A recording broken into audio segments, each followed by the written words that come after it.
Kisah Nabi Musa alaihi salam.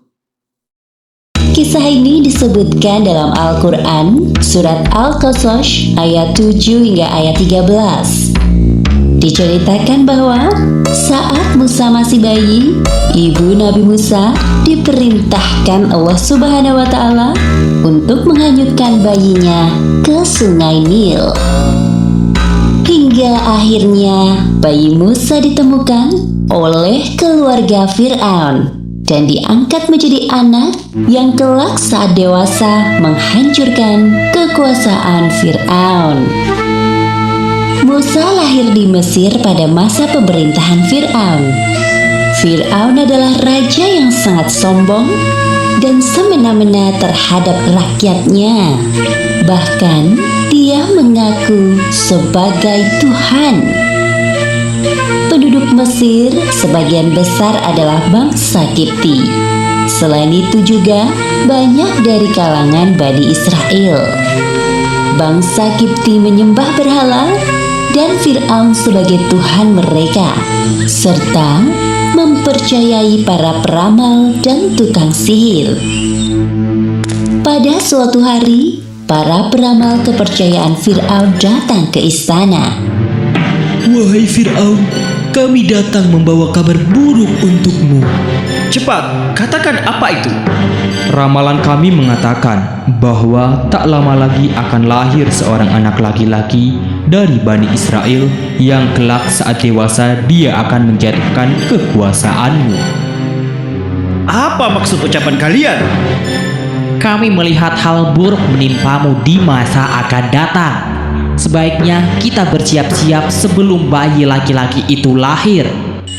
Fir'aun bersama para peramalnya mengadakan rapat.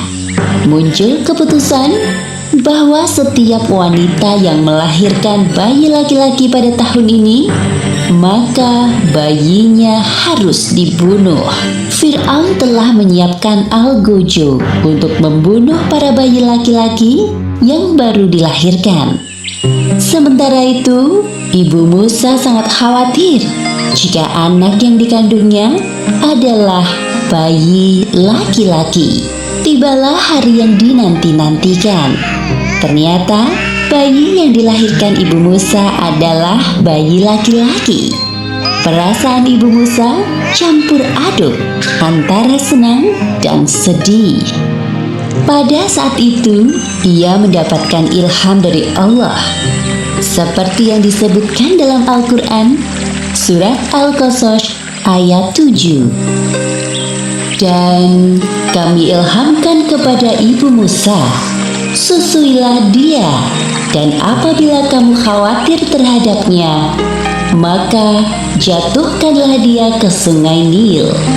Dan janganlah kamu khawatir, dan janganlah pula bersedih hati, karena sesungguhnya kami akan mengembalikannya kepadamu dan menjadikannya salah seorang dari para rasul.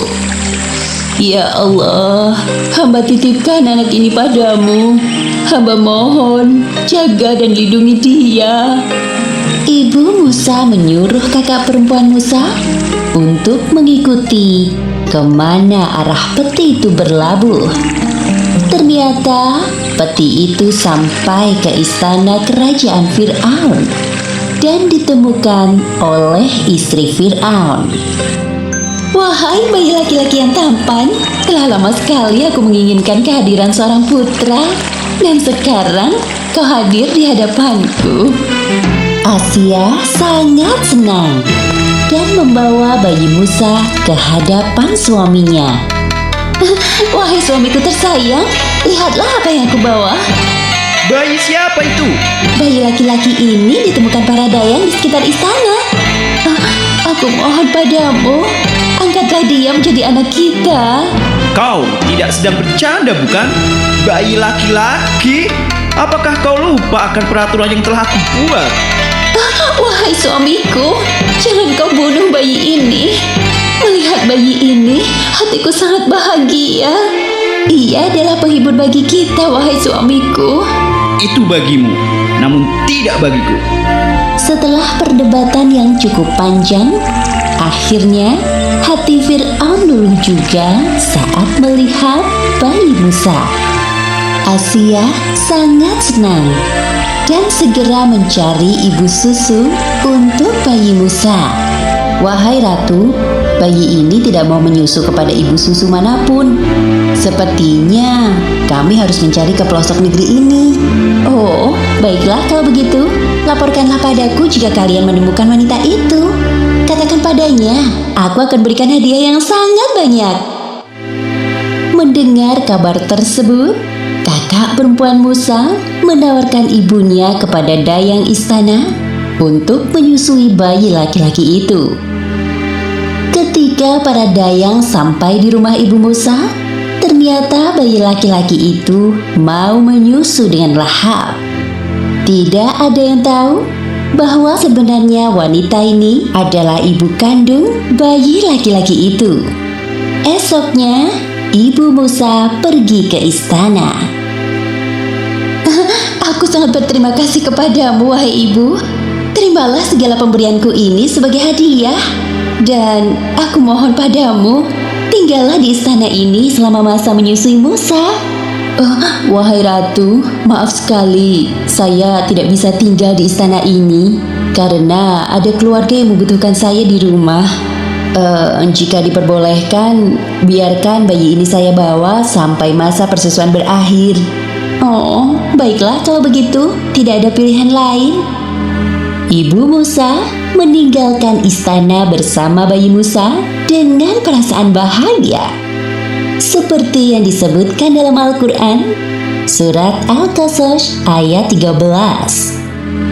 Maka kami kembalikan Musa kepada ibunya, supaya senang hatinya dan tidak berduka cita, dan supaya ia mengetahui bahwa janji Allah itu adalah benar. Tetapi kebanyakan manusia tidak mengetahuinya. Setelah masa menyusui Musa berakhir, ibu Musa menyerahkan Musa kecil ke tengah-tengah keluarga Fir'aun. Wahai suamiku, lihatlah Musa. Lucu sekali dia. Tidakkah kau ingin menggendongnya? Bawa kemari anak itu. Fir'aun menggendong Musa kecil di pelukannya. Lalu Musa menarik jenggot Fir'aun sampai tercabut dan berdarah.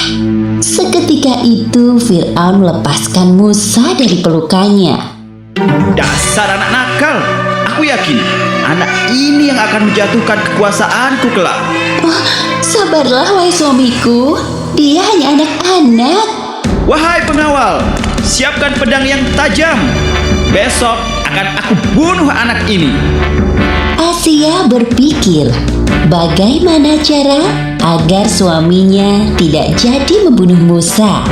Kemudian Asia mendapatkan sebuah ide. Wahai suamiku, sebelum kau bunuh Musa, biarkan aku buktikan kepadamu bahwa Musa hanya anak-anak yang suka bermain. Apa yang ingin kau buktikan? Tingkahnya hanya membuat kesal dan marah. Asia menyiapkan sepiring roti dan bara api. Lalu dia menyuruh Musa memilih salah satu di antara keduanya. Ternyata Musa kecil memasukkan bara api ke dalam mulutnya. Sontak Musa pun kepanasan dan lidahnya terbakar. Perhatikanlah wahai suamiku, jikalau Musa yang sudah bisa berpikir, tentu dia akan memilih roti yang lezat itu. Tolong urungkanlah niatmu untuk membunuhnya. Dari peristiwa itu, Fir'aun percaya bahwa Musa hanyalah anak-anak seperti pada umumnya. Lalu, Musa kecil diasuh keluarga Fir'aun sampai usianya beranjak dewasa. Kisah ini disebutkan di Al-Quran Surat Al-Qasas ayat 14 hingga ayat 28. Diceritakan bahwa selama tinggal di istana Fir'aun, Musa mempelajari berbagai ilmu pengetahuan. Musa dewasa tumbuh menjadi orang yang cerdas dan tahu bahwa dirinya bukanlah anak Fir'aun. melainkan keturunan dari Bani Israel. Demikianlah cara Allah memberikan pengetahuan kepada Musa yang kelak akan menghancurkan kekuasaan Fir'aun. Ketika sedang berjalan-jalan, Musa melihat dua orang laki-laki sedang berkelahi. Satu orang Kipti, yaitu penduduk asli Mesir, dan satunya lagi dari kalangan Bani Israel. Musa pun mendekati mereka berdua. Wahai Musa, tolonglah aku. Musa berniat membantu karena kasihan melihat kaumnya sedang terdesak. Musa meninju wajah orang Kipti dengan sekali pukulan. Tak disangka orang tersebut jatuh dan langsung meninggal dunia. Ya Allah, aku terpengaruh bisikan setan. Tolong ampuni perbuatanku. Musa bertaubat atas perbuatan yang tidak sengaja dilakukan dan Allah Subhanahu wa Ta'ala mengampuninya. Seperti yang disebutkan dalam Al-Quran surat Al-Qasas ayat 16. Maka Dia, Allah, mengampuninya. Sungguh Allah, Dialah yang Maha Pengampun, Maha Penyayang. Keesokan harinya, Musa berjalan-jalan di kota dengan perasaan was-was. Lalu Musa melihat Bani Israel yang ditolongnya kemarin berkelahi lagi dengan orang Kipti yang lain. Bani Israel itu meminta pertolongan lagi kepada Musa. Ketika Musa hendak memegang orang Kipti, maka dia menghindar dan berkata, Wahai Musa, apa kau mau membunuhku seperti orang Kipti yang kau bunuh kemarin? Musa terdiam sejenak, menyesal atas perbuatannya. Sementara itu, orang Kipti yang menjadi musuh Bani Israel meninggalkan Musa dan Bani Israel. Setelah mendengar bahwa Musa membunuh orang Kipti, Fir'aun sangat marah dan semakin yakin bahwa Musa adalah anak laki-laki yang telah diramalkan akan menjatuhkan kekuasaannya.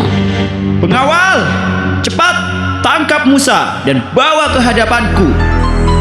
Seorang laki-laki datang dan membawa kabar kepada Musa bahwa Fir'aun sedang mencarinya. Maka Musa bergegas meninggalkan Mesir. Selama perjalanan, Musa terus berdoa kepada Allah agar diselamatkan dari Fir'aun dan orang-orangnya. Kemudian sampailah Musa di sebuah kota bernama Madian. Musa kehausan. Ia mencari sumber air dan menemukan sebuah sumur yang ramai oleh penggembala ternak. Mereka memberi minum ternak-ternaknya sampai kenyang. Tampak di belakang, dua orang perempuan menunggu giliran. Timbullah rasa iba dalam diri Musa melihatnya. Maaf jika saya lancang bertanya. Mengapa kalian tidak ikut memberi minum ternak-ternak kalian seperti para penggembala itu? Oh, kami tidak dapat memberi minum ternak-ternak ini sebelum penggembala itu pulang. Aku akan membantu kalian. Tanpa menunggu para penggembala itu pergi, Musa ikut menimba air dari sumur dan memasukkan air ke timba besar. Kemudian Musa memberi minum ternak-ternak itu hingga ternak-ternak itu merasa kenyang. Wahai pemuda yang baik, terima kasih atas pertolonganmu. Setelah kedua perempuan itu berpamitan, Musa menyadari bahwa ia telah berjalan cukup jauh tanpa bekal sedikit pun. Kedua kakinya melepuh karena kepanasan dan perutnya keroncongan. Musa berteduh di sebuah pohon dan berdoa kepada Allah. Seperti yang disebutkan dalam Al-Quran surat Al-Qasas ayat 24. Ya Tuhanku, sesungguhnya aku sangat memerlukan sesuatu kebaikan yang Engkau turunkan kepadaku. Sesampainya di rumah, Kedua perempuan itu menceritakan kejadian yang baru terjadi kepada ayahnya. Sang ayah adalah Nabi Syuaib. Kemudian sang ayah meminta anaknya untuk mengundang Musa untuk makan di rumah mereka. Allah Subhanahu wa Ta'ala menjawab doa Musa melalui perantara dua orang perempuan yang ditolongnya. Musa memperkenalkan diri dengan sopan kepada ayah mereka. Sang ayah bertanya kepada Musa tentang urusannya di Madian. Lalu Musa menceritakan tentang siapa dirinya dan penyebabnya sampai di kota ini. Wahai Musa, janganlah kamu takut dan khawatir. Sesungguhnya Allah telah menyelamatkanmu dari orang-orang yang zalim itu. Wahai ayah, bagaimana jika Musa membantu menggembala ternak-ternak kita? Selain baik, Musa kuat dan dapat dipercaya. Nabi Syuaib mempunyai usulan lain yang lebih baik, seperti yang disebutkan dalam Al-Quran surat Al-Qasas ayat 27. Sesungguhnya aku bermaksud menikahkan engkau dengan salah seorang dari kedua anak perempuanku ini, atas dasar bahwa engkau bekerja padaku selama 8 tahun. Dan jika engkau cukupkan 10 tahun, maka itu adalah suatu kebaikan darimu. Dan aku tidak bermaksud memberatkan engkau. Insya Allah, engkau akan mendapatiku termasuk orang yang baik. Setelah perjamuan makan berakhir, Musa tinggal dan bekerja di rumah itu, mengurus semua hewan ternak yang jumlahnya sangat banyak. Musa dinikahkan oleh sang ayah dengan salah satu dari anak perempuannya, sesuai dengan kesepakatan mereka. Kisah ini disebutkan dalam Al-Quran, surat Toha ayat 11 hingga 41. Diceritakan bahwa dalam perjalanannya dari Madian menuju Mesir, Musa berkesempatan untuk berbicara langsung dengan Allah Subhanahu wa Ta'ala di lembah suci Tua. Pada saat itulah Musa diangkat menjadi nabi sekaligus rasul oleh Allah Subhanahu wa Ta'ala. Kurang lebih 10 tahun lamanya Musa hidup di Madian setelah menyelesaikan kesepakatan dan tugas dari ayah mertuanya. Musa beserta keluarganya pergi ke Mesir. Tibalah mereka di sebuah lereng gunung. Langit tampak semakin gelap dan udara terasa dingin.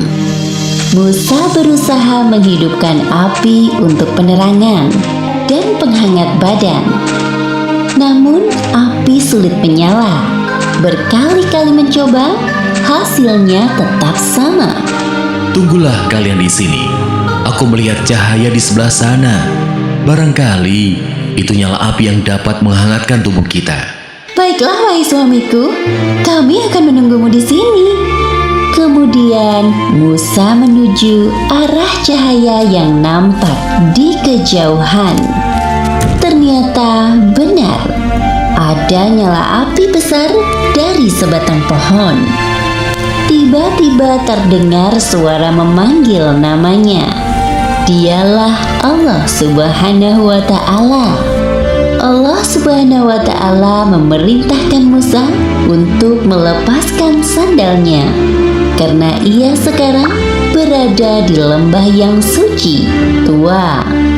Saat itulah Allah mengangkat Musa sebagai nabi dan rasul. Kemudian Allah menurunkan wahyu kepada Nabi Musa, seperti yang disebutkan dalam Al-Quran, surat Toha ayat 13 hingga 14. Dan aku telah memilih engkau, maka dengarkanlah apa yang akan diwahyukan kepadamu. Sungguh, aku ini Allah, tidak ada Tuhan selain aku. Maka sembahlah aku dan laksanakan sholat untuk mengingat aku. Nabi Musa adalah salah satu nabi yang diberi kelebihan untuk berbicara secara langsung dengan Allah. Seperti yang disebutkan dalam Al-Quran, Surat Toha ayat 17. Dan apakah yang ada di tangan kananmu, wahai Musa?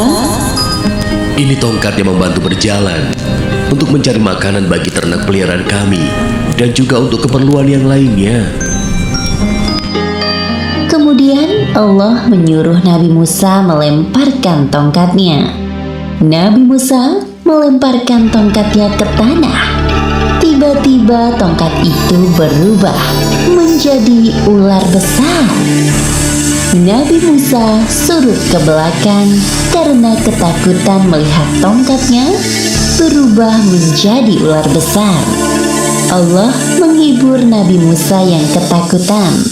Seperti firman-Nya dalam Al-Quran, Surat Toha ayat 18. Peganglah ia dan jangan takut. Kami akan mengembalikannya kepada keadaan semula. Lalu, Nabi Musa diperintahkan Allah untuk memasukkan tangannya ke dalam lengan baju, seperti yang disebutkan dalam Al-Quran Surat Toha ayat 22. Dan kepitlah tanganmu ke ketiakmu. Niscaya ia keluar menjadi putih bercahaya tanpa cacat, sebagai mukjizat yang lain. Tugas Nabi Musa selanjutnya adalah berdakwah kepada Fir'aun yang mengaku dirinya sebagai Tuhan. Beliau merasa takut karena dulu secara tidak sengaja pernah membunuh seorang Kipti, penduduk asli Mesir, yang menyebabkannya melarikan diri kematian. Ya Allah, aku mohon padamu, mudahkan langkahku menghadapi Fir'aun. Jadikan saudaraku Harun sebagai temanku berdakwah kepada Fir'aun, karena ia lebih ahli dalam berbicara dan berdebat dibanding aku. Permintaan Nabi Musa dikabulkan Allah. Melalui peristiwa ini, Allah mengangkat Nabi Musa menjadi Rasul, seperti yang disebutkan dalam Al-Quran, Surat Toha ayat 41. Dan aku telah memilihmu menjadi Rasul untuk diriku. Kisah ini disebutkan di Al-Quran, Surat Asy-Syu'ara ayat 16 hingga 51. Diceritakan bahwa setelah Nabi Musa mendapatkan wahyu, beliau diperintahkan Allah berdakwah kepada Fir'aun. Atas permintaan Nabi Musa, Allah mengirim saudaranya Harun untuk membantunya ketika berhadapan dengan Fir'aun. Allah Subhanahu wa Ta'ala juga mengangkat Harun menjadi seorang nabi. Sebelum berhadapan langsung dengan Fir'aun, mereka bertarung dengan ahli sihir Fir'aun terlebih dahulu. Terjadi banyak perubahan setelah beberapa tahun kepergian Nabi Musa dari Mesir. Di banyak tempat, Nabi Musa melihat kaumnya, yaitu Bani Israel, sedang diperbudak oleh Fir'aun. Menyaksikan hal tersebut, beliau merasa sedih. Nabi Musa dan Nabi Harun pergi menuju istana Fir'aun. Aku hanya mengenalmu, wahai Harun. Siapa laki-laki di sampingmu itu? Ini adalah Musa, adikku. Aku pikir engkau tidak melupakannya, wahai Fir'aun. Kami berdua adalah Rasul utusan Allah. Wahai Fir'aun, tujuan kami datang kemari adalah memintamu agar membebaskan kaum Bani Israel dari perbudakan yang kejam. Jadi kau ini Musa, berani sekali datang kemari. Ingatkah dirimu bahwa kami telah mengasuhmu dari masa kanak-kanak sampai dewasa dengan fasilitas yang mewah? Lalu setelah membunuh kaumku, kau malah melarikan diri. Sekarang kau datang dan meminta hal yang tidak masuk akal. Dasar tidak tahu berterima kasih. Perlakuan Fir'aun saat mengasuh Nabi Musa saat kecil tidak sebanding dengan penyiksaan yang dilakukannya kepada kaum Bani Israel. Seperti yang disebutkan dalam Al-Quran, surat Asy-Syu'ara ayat 22. Dan itulah kebaikan yang telah engkau berikan kepadaku. Sementara itu engkau telah memperbudak Bani Israel. Pria pembunuhan orang Kipti itu, aku tidak sengaja melakukannya. Lalu aku bertaubat dan keluar dari Mesir.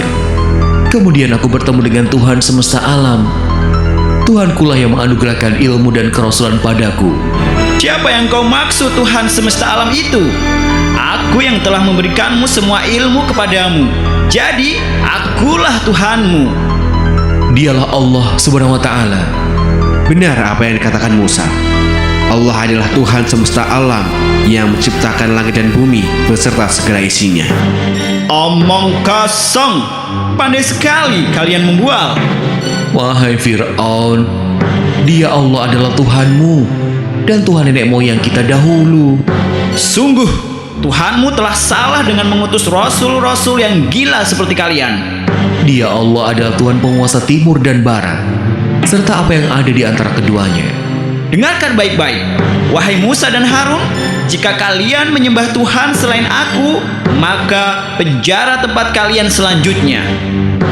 Nabi Musa dan Nabi Harun berdebat dengan santun dan suara yang lembut. Walaupun Fir'aun mengancam akan memasukkan keduanya ke dalam penjara, tidak ada rasa takut sedikit pun, karena mereka yakin selalu berada dalam lindungan Allah Subhanahu wa Ta'ala. Wahai Fir'aun, apakah engkau akan tetap memenjara kami jika aku perlihatkan bukti-bukti kerasulanku? Baiklah, tunjukkan kepada kita semua yang ada di ruangan ini. Semua orang menunggu apa yang akan dilakukan oleh Nabi Musa. Nabi Musa melemparkan tongkatnya, dan tiba-tiba tongkat itu berubah menjadi ular yang besar. Semua orang yang melihat merasa ketakutan. Wah, menakutkan sekali.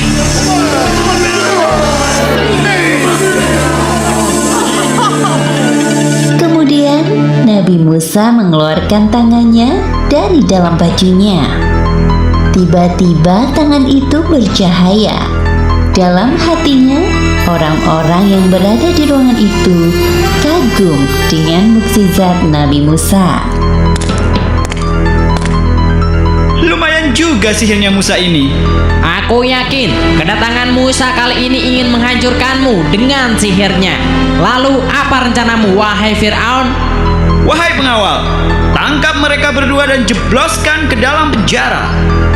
Sementara Nabi Musa dan Nabi Harun berada di penjara, Fir'aun mengumpulkan seluruh ahli sihir.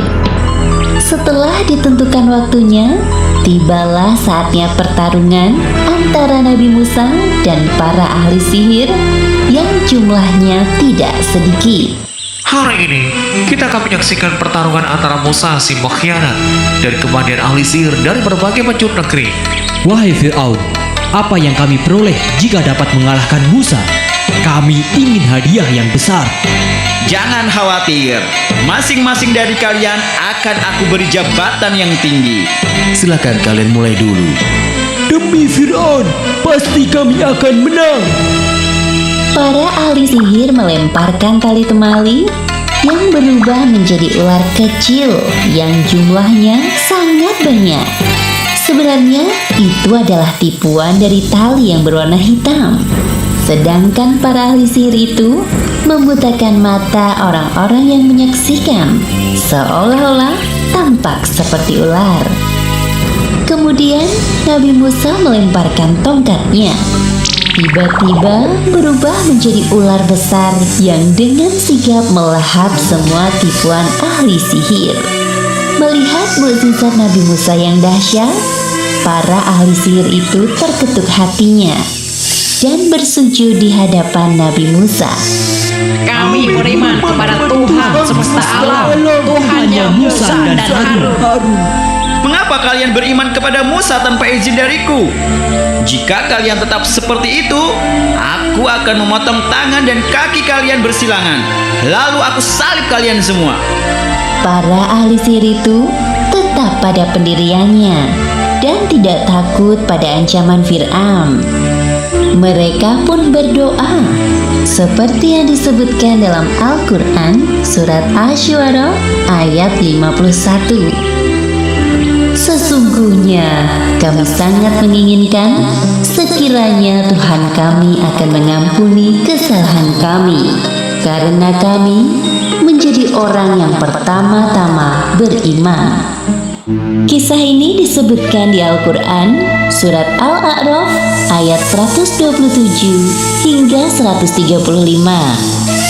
Setelah Nabi Musa mengalahkan ahli sihir Fir'aun sampai mereka bertaubat, tidak lantas menjadikan Fir'aun beriman kepada Allah. Fir'aun semakin bertindak sewenang-wenang terhadap Bani Israel sampai Allah Subhanahu wa Ta'ala menurunkan azab kepada Fir'aun dan kaumnya. Nabi Musa tak henti-hentinya berdakwah kepada Fir'aun dan kaumnya agar mau beriman kepada Allah. Namun Fir'aun dan kaumnya tetap sombong dan tidak mau beriman kepada Allah. Hanya Bani Israel yang menjadi pengikut Nabi Musa. Wahai Fir'aun, aku tidak meminta kekuasaan atau kekayaanmu sedikitpun. Aku hanya mengajakmu untuk beriman kepada Tuhan Allah. Wahai Musa, akulah Tuhanmu yang sebenarnya. Seharusnya engkau yang beriman kepadaku. Hari demi hari, penderitaan kaum Bani Israel semakin berat. Mereka dijadikan budak dan pekerja kasar tanpa upah.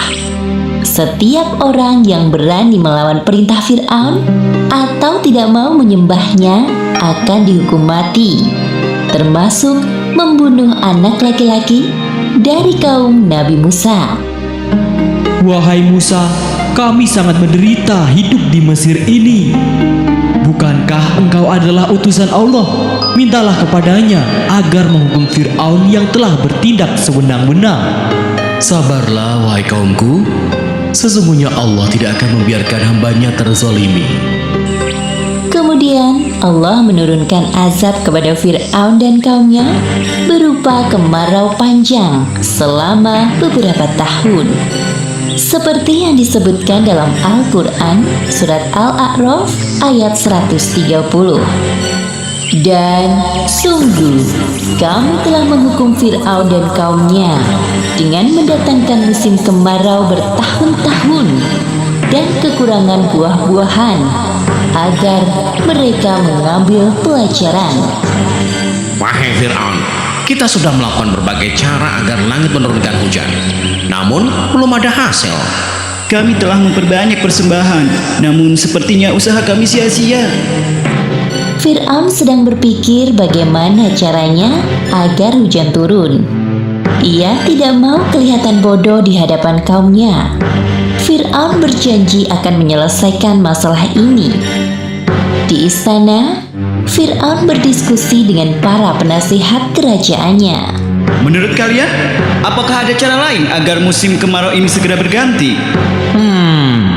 Ada satu cara yang belum kita lakukan, wahai Fir'aun. Apa itu? Kita belum meminta pada Tuhannya Musa. Bukankah Tuhannya Musa dapat melakukan segalanya? Baiklah, panggil Musa ke hadapanku. Nabi Musa mendatangi Fir'aun di kerajaannya seorang diri. Wahai Musa, kau punya Tuhan yang mampu melakukan apa saja. Benar bukan? Iya, benar. Saat ini Mesir sedang ditimpa kemarau panjang. Jika Tuhanmu dapat menurunkan hujan dari langit, maka aku akan beriman kepadanya. Benarkah yang kau ucapkan itu, wahai Fir'aun? Tentu, jika Tuhanmu dapat melakukan apa yang tidak bisa aku lakukan, aku akan beriman kepadanya. Semua orang yang ada di sini saksinya. Baiklah kalau begitu. Nabi Musa berdoa kepada Allah di hadapan Fir'aun dan para penasehat kerajaan. Ya Allah, Zat yang menahan hujan, turunkanlah hujan untuk masyarakat Mesir. Sebelum sampai Nabi Musa menurunkan tangannya, hujan turun dengan derasnya. Ah, hujan? Ore! Itu suara hujan. Memang sudah sekarang saatnya hujan turun. Fir'aun mengingkari janjinya. Ia tidak memuji Allah, malah mengatakan hal yang kufur. Nabi Musa sangat kecewa dengan sikap Fir'aun dan kaumnya. Namun, beliau tidak patah semangat dalam berdakwah. Wahai kaumku, ketahuilah bahwa hanya ada satu Tuhan yang pantas disembah. Dia Allah SWT. Ikutlah denganku dan surga balasan keimanan kalian. Namun, jika kalian lebih memilih menyembah selainnya, aku takut Allah akan menurunkan azab yang lebih pedih kepada kalian. Wahai Musa, bukti apapun yang engkau bawa, kami tetap tidak akan beriman kepadamu maupun ajaranmu. Benar apa katanya. Fir'aun satu-satunya Tuhan kami. Setelah panen melimpah, hujan tak kunjung berhenti. Lalu muncul angin topan yang dahsyat. Sebagaimana disebutkan dalam Al-Quran Surat Al-A'raf ayat 133. Maka kami kirimkan kepada mereka topan, belalang, kutu, katak dan darah. Air minum berubah menjadi darah sebagai bukti-bukti yang jelas. Tetapi mereka tetap menyombongkan diri dan mereka adalah kaum yang berdosa. Wahai Musa, mintalah kepada Tuhanmu agar Dia, Allah, menghentikan hujan ini. Kami berjanji akan beriman kepada Tuhanmu. Kemudian Nabi Musa berdoa kepada Allah dan hujan pun berhenti. Kemudian Allah juga menumbuhkan tanaman dan buah-buahan di kebun mereka. Namun ternyata mereka mengingkari janjinya. Inilah yang sesungguhnya kami inginkan. Beberapa hari berikutnya, Allah mengirimkan belalang di kebun-kebun mereka hingga semua tanamannya mati. Wahai Musa, sekali lagi kami mohon, mintalah kepada Allah agar mengusir belalang-belalang ini dari kebun kami. Maka kami akan beriman kepada Allah dan membiarkan Bani Israel pergi bersamamu. Kami bersungguh-sungguh. Nabi Musa kembali berdoa kepada Allah. Setelah Allah menghilangkan belalang di kebun mereka, mereka mengingkari janjinya lagi. Kejadian itu terulang sampai Allah menurunkan kutu-kutu pada hasil panen mereka. Katak-katak yang memenuhi rumah-rumah mereka hingga air yang berubah menjadi darah. Akibatnya, mereka hampir mati kehausan karena tidak minum. Setelah mereka putus asa, mereka menghadap Fir'aun. Wahai Fir'aun, lihatlah keadaan kami ini. Kami sungguh menderita karena ulah Musa. Ketahuilah bahwa ini semua adalah sihir Musa. Kemudian Fir'aun mendatangi Nabi Musa dan kembali melakukan tipu dayanya. Wahai Musa, jika Tuhanmu mau mencabut semua penderitaan kami, pasti aku dan kaumku mau beriman kepadanya. Aku juga membebaskan Bani Israel dari perbudakan dan membiarkan mereka ikut bersamamu. Mendengar penawaran Fir'aun, Nabi Musa pun kembali berdoa kepada Allah. Ya Allah, ya Tuhanku, untuk yang terakhir kalinya, hamba mohon agar Engkau mencabut semua azab pada Fir'aun dan kaumnya. Dalam sekejap, Allah mengabulkan doa Nabi Musa. Namun malangnya, hal yang sama kembali terjadi. Fir'aun dan pengikutnya tidak bersungguh-sungguh bertaubat. Nabi Musa merasa sangat sedih karena usahanya selama ini sia-sia. Kisah ini disebutkan beberapa kali di Al-Quran. Salah satunya ada di dalam surat Asy-Syu'ara ayat 52 hingga 68. Setelah berkali-kali Fir'aun ingkar janji kepada Nabi Musa, maka Allah memerintahkan Nabi Musa dan Bani Israel agar segera meninggalkan Mesir. Namun Fir'aun dan bala tentaranya mengejar mereka sampai ke Laut Merah. Mesir kembali ramai dengan aktivitas masyarakatnya, seperti sebelum turunnya azab dari Allah. Sebenarnya setelah kejadian azab itu, kaum Kipti meragukan ketuhanan Fir'aun dan mulai percaya kepada Tuhannya Musa. Namun Fir'aun dengan segala kuasanya menghasut pikiran mereka. Wahai kaumku, lihatlah perubahan yang terjadi pada Mesir sekarang. Semua ini tidak akan terjadi tanpa campur tangan ketuhananku. Buktinya, walaupun musibah datang secara bertubi-tubi, tanah pertanian kita tambah subur, sungai-sungai tidak pernah kering, dan pastinya buah-buahan makin melimpah. Orang-orang membenarkan ucapan Fir'aun dalam hati mereka.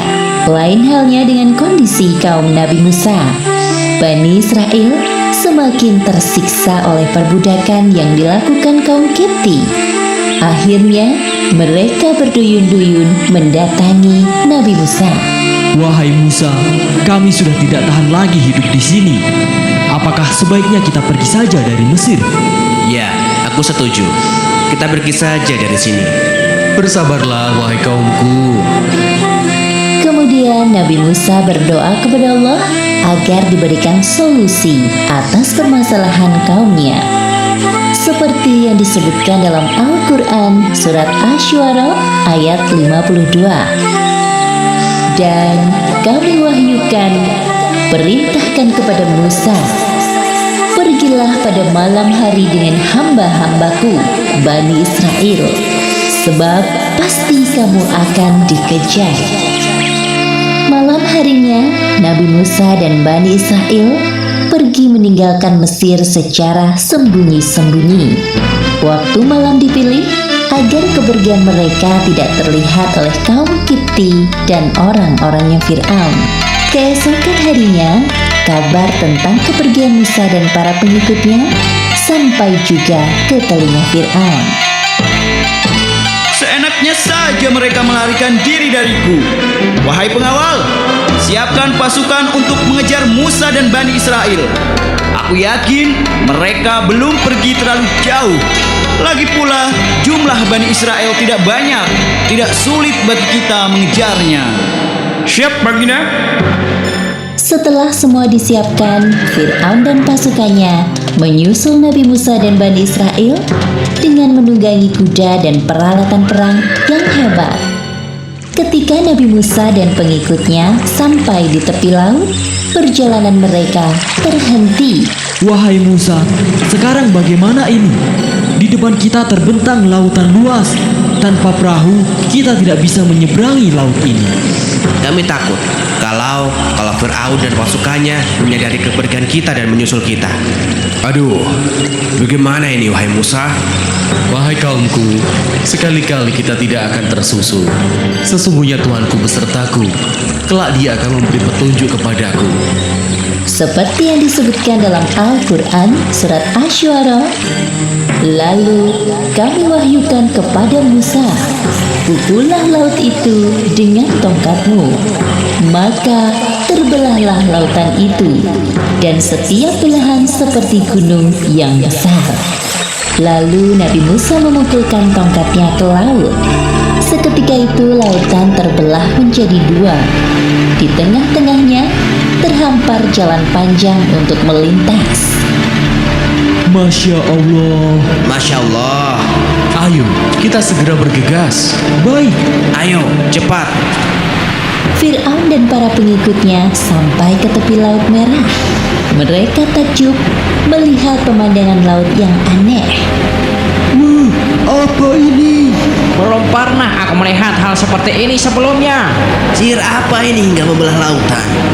Mereka melewati jalan ini. Ayo kita kejar.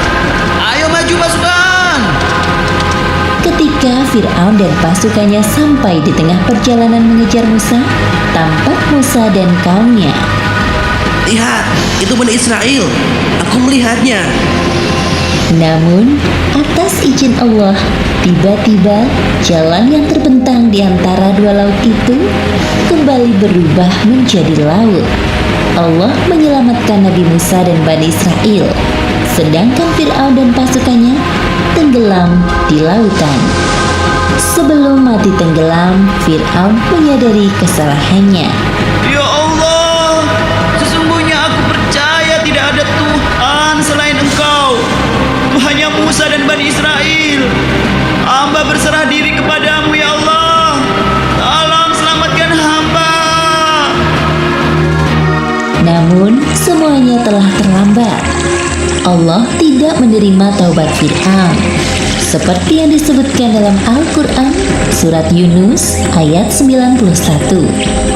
Apakah sekarang baru kamu beriman, padahal sesungguhnya engkau telah durhaka sejak dahulu, dan engkau termasuk orang yang berbuat kerusakan.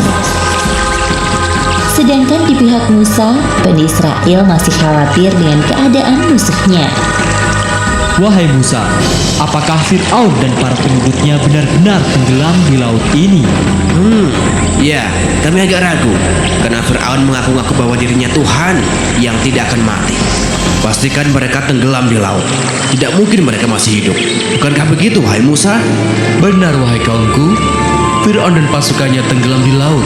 Namun Allah menyelamatkan jasad Fir'aun sebagai pelajaran bagi manusia di masa mendatang, bahwa kisah Fir'aun yang kejam dan mengaku-ngaku sebagai Tuhan benar-benar kisah nyata.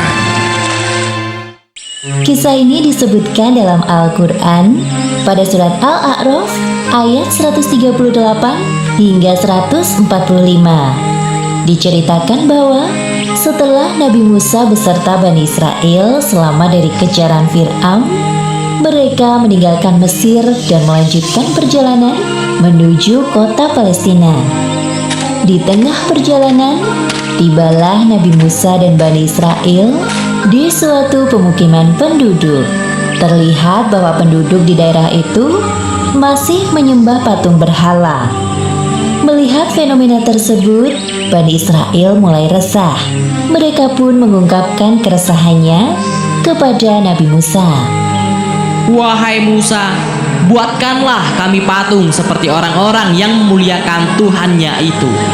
Apa yang kalian maksud dengan Tuhan? Itu adalah patung-patung berhala yang mereka sembah.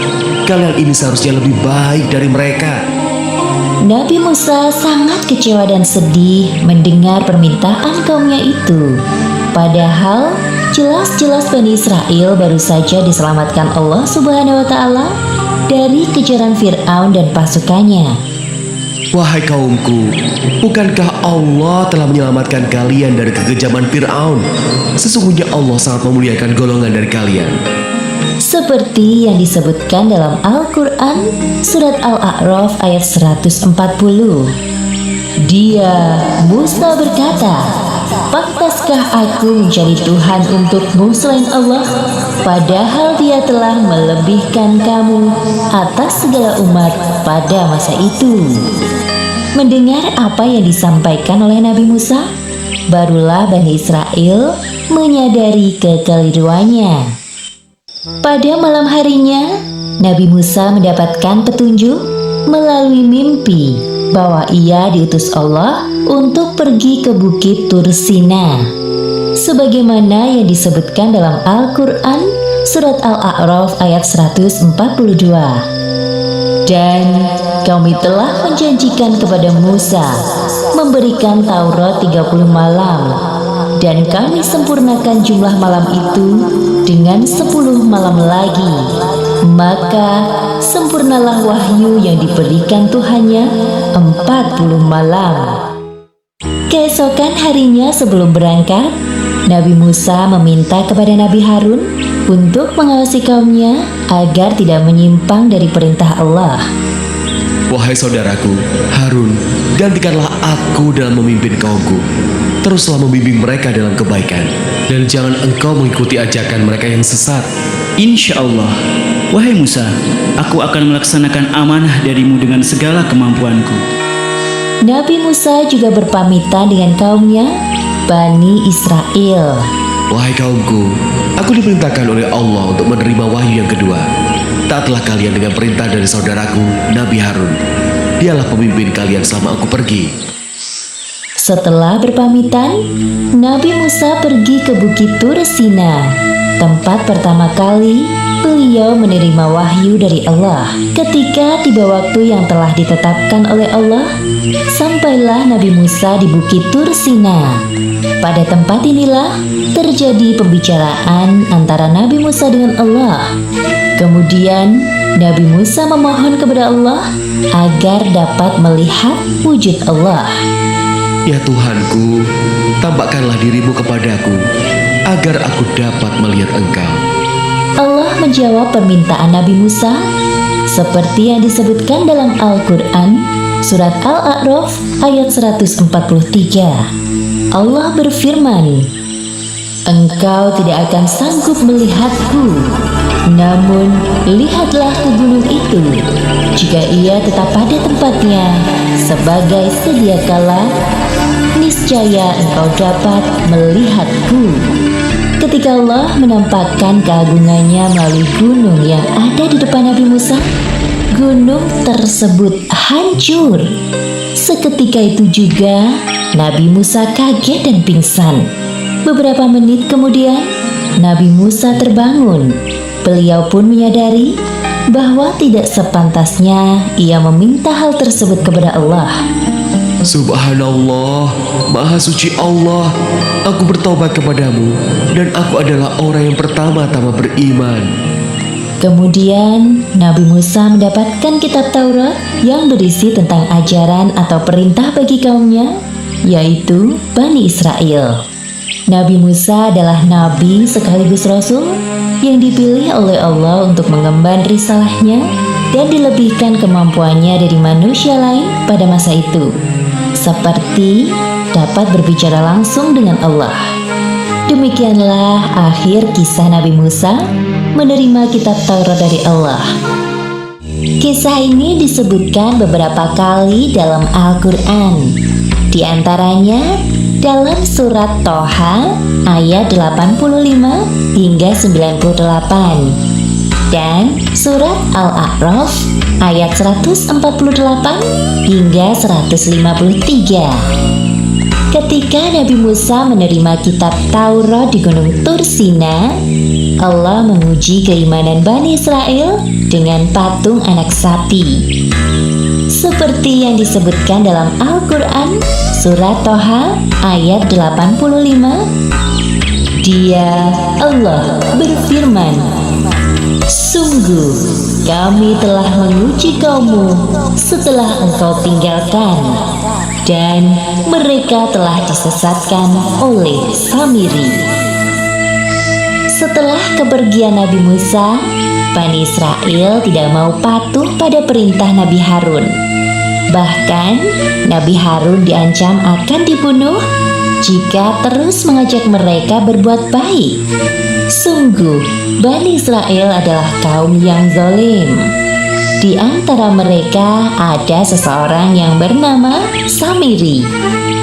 Ia berusaha mempengaruhi Bani Israel agar mau menyembah patung yang dibuatnya.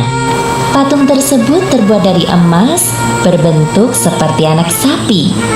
Orang-orang percaya bahwa patung anak sapi itu adalah Tuhan, karena patung tersebut dapat mengeluarkan suara.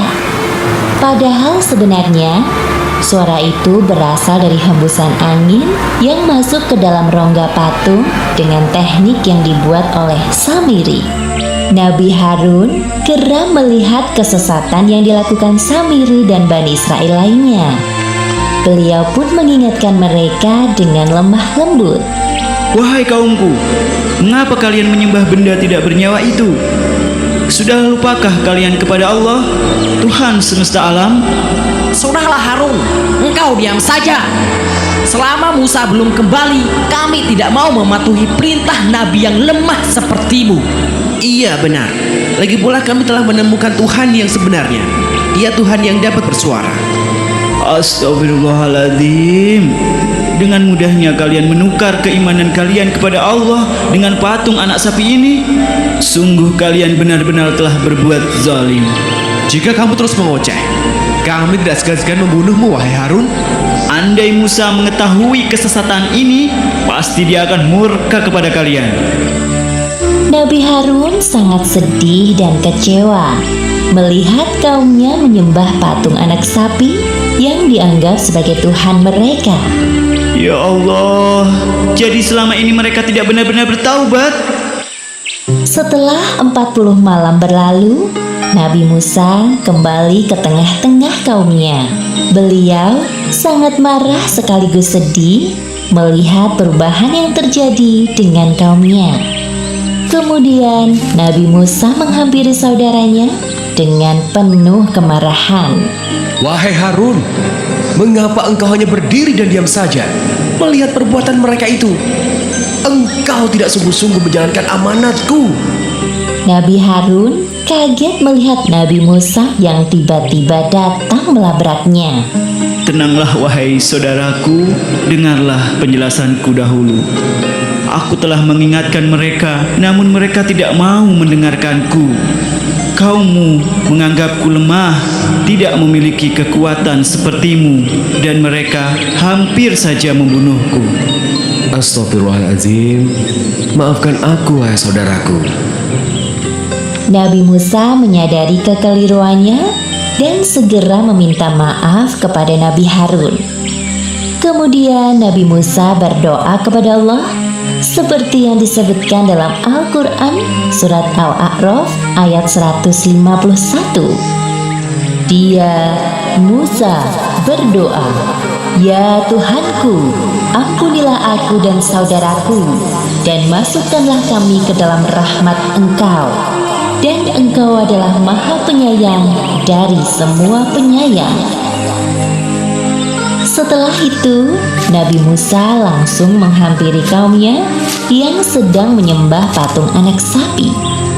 Menyadari kedatangan Nabi Musa, Bani Israel mulai resah. Sebenarnya mereka takut dan segan kepada Nabi Musa yang kuat.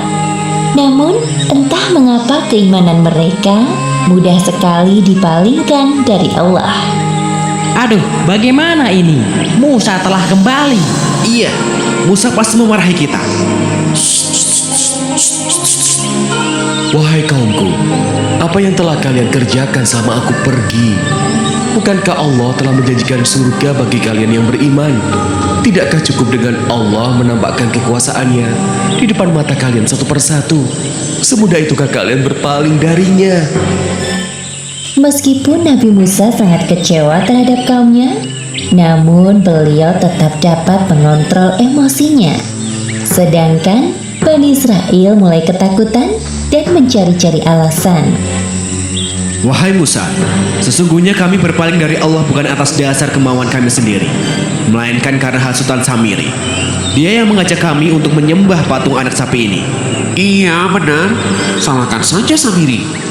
Kemudian Nabi Musa mencari orang yang bernama Samiri yang disebut-sebut sebagai dalang dari penyembahan patung anak sapi. Wahai Samiri, benarkah apa yang mereka katakan? Jika benar, apa yang membuatmu berani melakukan hal tersebut? Aku mengetahui sesuatu yang tidak mereka ketahui. Dengan semua pengetahuan yang aku miliki, maka jadilah patung anak sapi itu. Mendengar jawaban Samiri, Nabi Musa semakin geram. Beliau pun mengusir Samiri dari tempat itu. Samiri meninggalkan tempat tersebut sambil menundukkan kepala. Kemudian, Nabi Musa mengutus kaumnya untuk membakar patung anak sapi dan membuang apinya ke laut. Seperti yang disebutkan dalam Al-Quran, surat Toha ayat 98. Sungguh, Tuhanmu hanyalah Allah, tidak ada Tuhan selain Dia. Pengetahuannya meliputi segala sesuatu. Kisah ini disebutkan di Al-Quran surat Al-Baqarah ayat 67 hingga 73. Dalam kisah ini, Allah Subhanahu wa Ta'ala memperlihatkan sikap buruk kaum Bani Israel saat diperintahkan untuk menyembelih sapi betina pada zaman Nabi Musa alaihi salam. Perintah penyembelihan sapi betina ini dimaksudkan untuk menunjukkan kebesaran Allah Subhanahu wa Ta'ala dalam mengungkapkan pelaku pembunuhan. pada zaman pemerintahan Nabi Musa alaihi salam, terjadi peristiwa yang menggemparkan di kalangan kaum Bani Israel. Seorang saudagar kaya raya terbunuh dan mayatnya dibuang di pelataran desa tetangga. Hal ini membuat kaum Bani Israel saling tuduh-menuduh dan akhirnya meminta tolong kepada Nabi Musa untuk menemukan pelakunya. Wahai umatku, aku telah berdoa kepada Allah Subhanahu wa Ta'ala untuk ditunjukkan wajah si pelaku pembunuhan. Namun ada satu syarat yang harus kalian penuhi. Apa itu wahai Musa alaihissalam? Allah Subhanahu wa Ta'ala memerintahkan kalian untuk mencari seekor sapi betina, kemudian menyembelihnya. Mendengar hal tersebut, mereka kembali ke tengah-tengah kaum dan memberitahukan hasilnya. Bagaimana mungkin kita disuruh untuk menyembelih sapi, padahal nenek moyang kita dahulu sangat memuliakan sapi? Kenapa tidak yang lain saja? Aku merasa keberatan dengan permintaan itu. Ya. Aku juga sangat keberatan. Tanyakan saja sendiri kepada Musa. Keesokan harinya, beberapa orang dari kaum Bani Israel mendatangi Musa. Wahai Musa, ini ada orang mati. Kami ingin mencari siapa pembunuhnya. Namun, engkau menyuruh kami menyembelih seekor sapi betina. Apa hubungannya sapi dengan orang mati? Sesungguhnya, ini adalah perintah Allah Subhanahu wa Ta'ala agar kalian menyembelih sapi betina. Jangan membodohi kami dengan perintah itu, wahai Musa. Aku bukan orang bodoh, padahal aku adalah utusan Allah Subhanahu wa Ta'ala. Seperti yang disebutkan dalam surat Al-Baqarah ayat 67. Dan ingatlah, ketika Musa berkata kepada kaumnya, Allah memerintahkan kamu agar menyembelih seekor sapi betina. Hal ini menunjukkan sikap buruk kaum Bani Israel, yaitu suka membantah saat mendapat perintah dari Allah Subhanahu wa Ta'ala. Wahai Musa, apabila itu benar yang diperintahkan Tuhanmu untuk kami, mohonkan kepada Allah agar menjelaskan ciri-ciri sapi itu, yang tua atau yang muda atau yang bagaimana. Allah Subhanahu wa Ta'ala mengatakan bahwa sapi betina itu tidak tua dan tidak muda, tetapi pertengahan antara itu. Maka carilah sapi betina itu. Kaum Bani Israel itu pulang dan kembali lagi keesokan harinya menghadap Nabi Musa. Wahai Musa, kami masih belum paham perihal sapi itu. Mintalah kepada Allah untuk menunjukkan warna sapi betina itu agar kami mudah mencarinya. Allah Subhanahu wa Ta'ala mengatakan bahwa sapi betina itu yang kuning warnanya dan menyenangkan pandangan orang yang melihat. Hal yang sama berulang terjadi di hari berikutnya.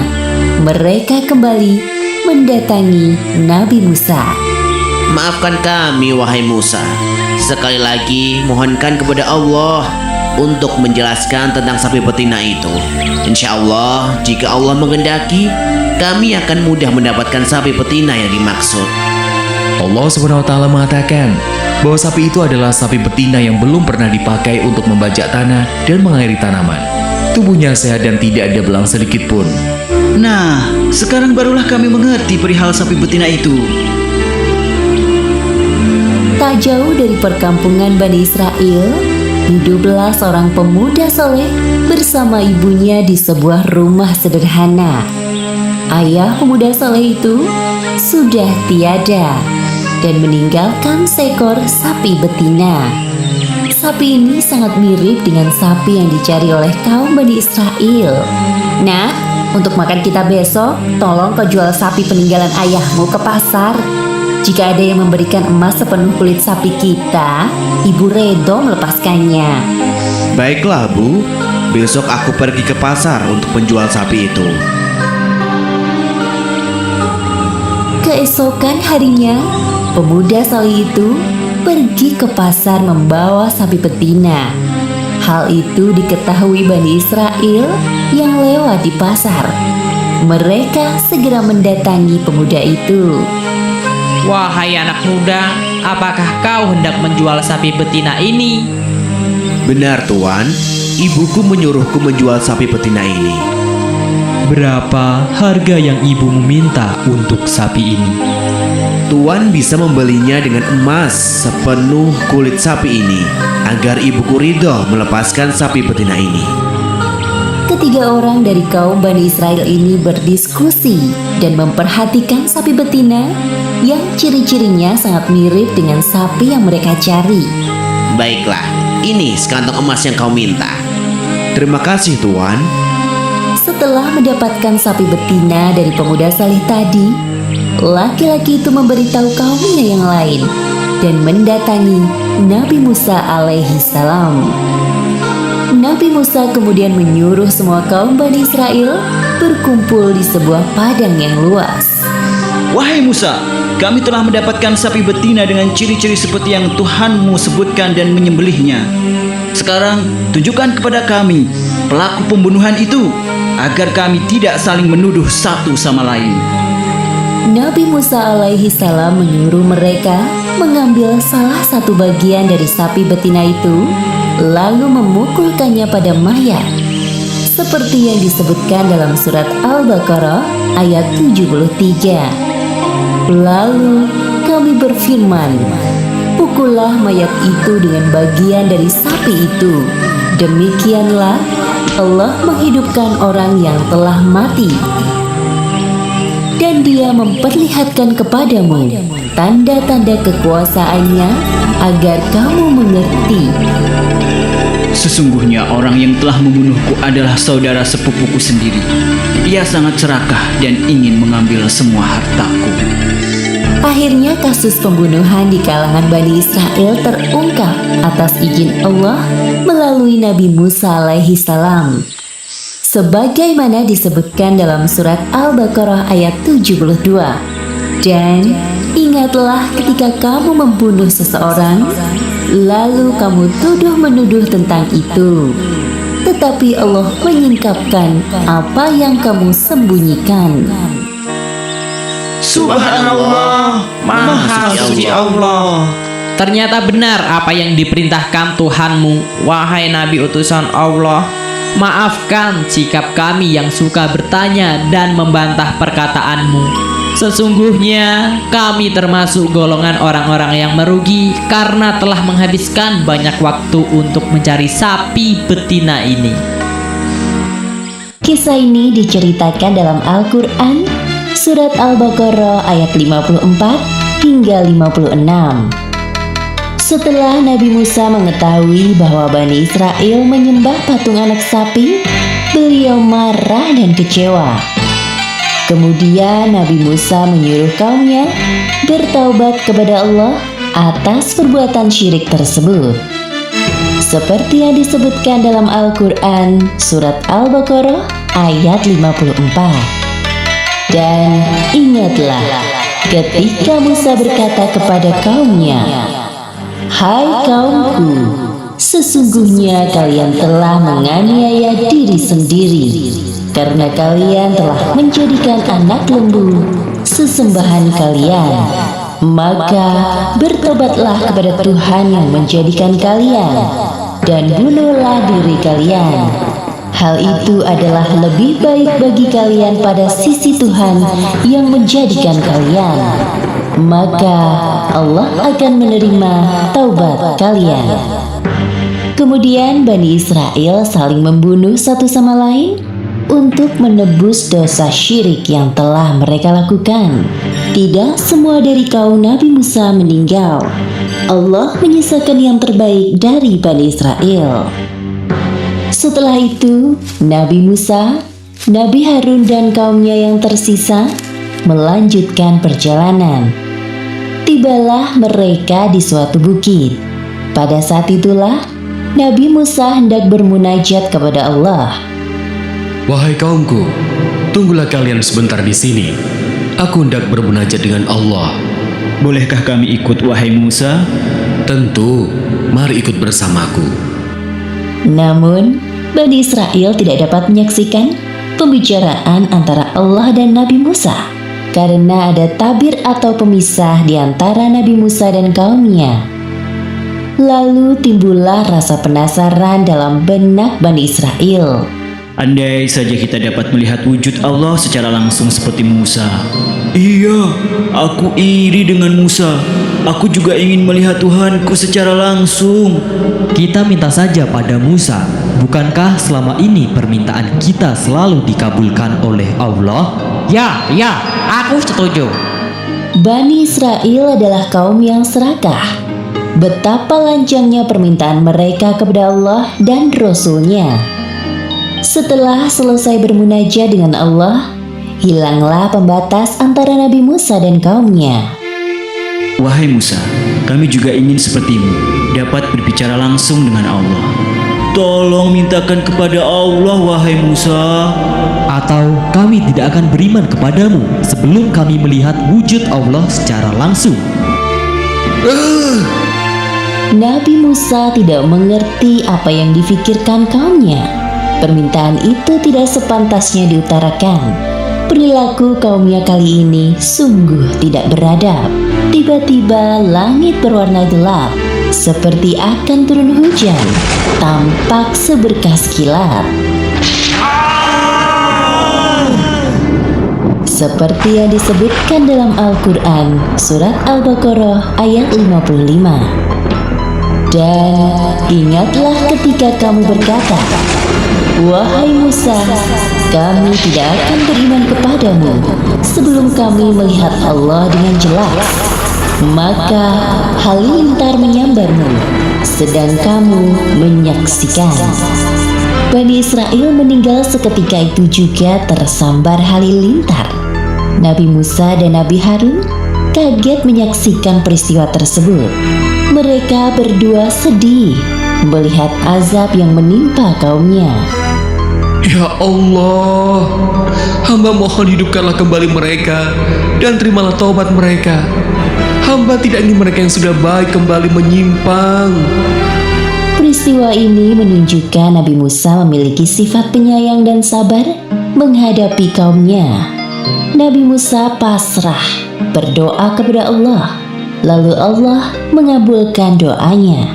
Sungguh Allah Maha Pengampun, seperti yang disebutkan dalam Al-Quran surat Al-Baqarah ayat 56.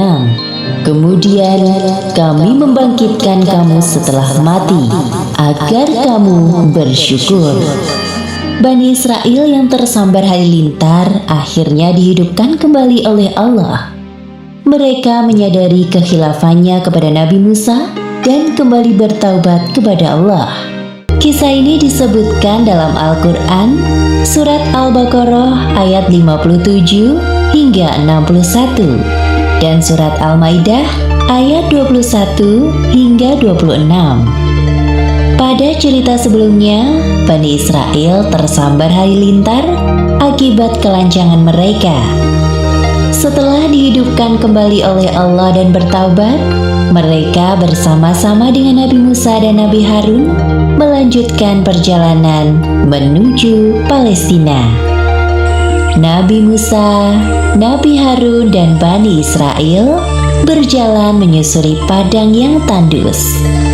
Saat itu, matahari bersinar terik. Namun anehnya, Nabi Musa dan kaumnya tidak merasa kepanasan. Inilah salah satu kenikmatan yang diberikan Allah kepada kaum Bani Israel. Aneh sekali ya, sedari tadi awan itu terus menaungi perjalanan kita, sehingga kita sama sekali tidak merasa kepanasan. Iya, benar. Aku juga merasa begitu. Wahai kaumku, sesungguhnya inilah nikmat Allah kepada kalian. Setelah berjalan cukup jauh, Bani Israel merasa lapar. Wahai Musa, sebenarnya sejak tadi kami menahan lapar. Suara perut siapa itu? Tidak ada yang mengaku.